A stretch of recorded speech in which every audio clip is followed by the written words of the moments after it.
तर हे काय तुम्ही फर्स्ट पार्ट बघितला तर सेकंड पार्ट मध्ये आम्ही चाललेलो बाबूला कपडे घ्यायला जुडिओला. बाबूला बोललो हाय कर, तर बाबू मस्त हाय करत होता. संस्कृतीला बघितलं तर संस्कृती काय ओला बुक करत होती. आमचा शेट काय ओलाशिवाय कुठे जात नाही. ओलावाला आला तर तो पण ओटीपी गलतच सांगत होता. मी आणि बाबू मस्त बसलेलो. गेलो पोचलो. एंट्री झाली तर संस्कृती काय पुढे पुढे चालली आमच्या, मला टाकून चाललेली. तिला बोललो थांब थांब मला हरव.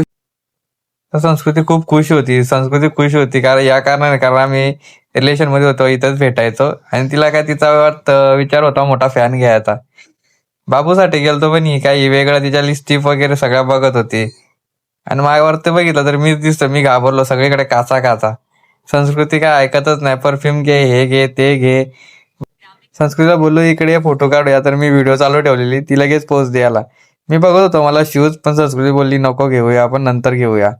शॉपिंग झाली, निघालो बाहेर आम्ही. मस्त संस्कृती दाखवत दाखवत निघाली.